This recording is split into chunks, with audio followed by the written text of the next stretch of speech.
Hello friends, welcome to mind blink. More than 300 DMIT counsellor को create करके उनके साथ काम करने पर एक कंक्लूजन पर पहुंचा हूं कि ज्यादातर डीएमआईटी काउंसलर्स कुछ टाइम के बाद डीएमआईटी के लिए क्लाइंट्स को नहीं अट्रैक्ट कर पाते हैं।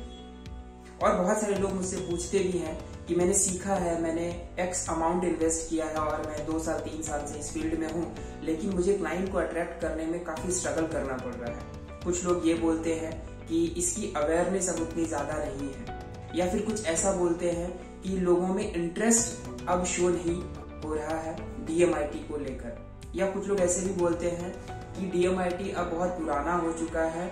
और जिनको भी मैं बताता हूँ कि ये डीएमआईटी क्या है और कैसे आपकी करियर काउंसलिंग कर सकते हैं, वो बोलते हैं नहीं, इसका कोई फायदा नहीं होता है। सो फ्रेंड्स, इसके पीछे 2 बहुत बड़े रीजन होते हैं।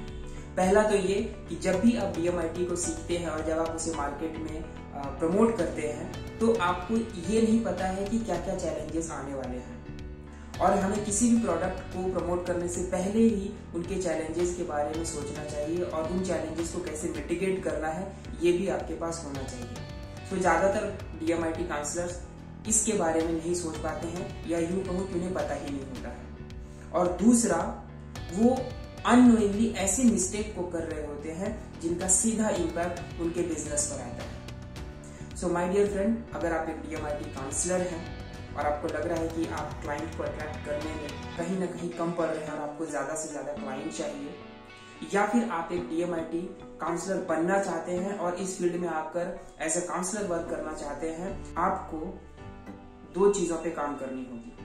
पहला, अननोइंगली मिस्टेक्स जो लोग कर रहे हैं वो आपको नहीं करना है, और दूसरा, क्या क्या चैलेंजेस आ सकते हैं उसके बारे में सोचकर आप उनको मिटिगेट करने के लिए पहले से ही प्लान बनाकर रेडी रखें। और इन दोनों ही चीजों को मैंने एक 5 डे के वर्कशॉप में डिजाइन किया हुआ है, जिसका नाम है अपग्रेड योर डीएमआईटी काउंसलिंग। इस 5 डे के वर्कशॉप में आप बेसिकली सीखेंगे कि डीएमआईटी कैसे एक बेस्ट टूल है अपनी काउंसलिंग प्रोडक्ट को सेल करने के लिए।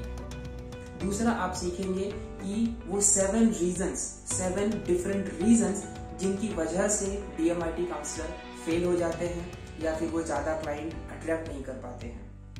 बहुत सारे लोग डीएमआईटी काउंसलिंग कर रहे हैं आपके सिटी में, लेकिन लोग आपकी डीएमआईटी काउंसलिंग के लिए क्यों आएंगे ये आपको जानना जरूरी होगा। और ये मैं तीसरा टॉपिक यहाँ पे लूंगा, how to create USP for your DMIT.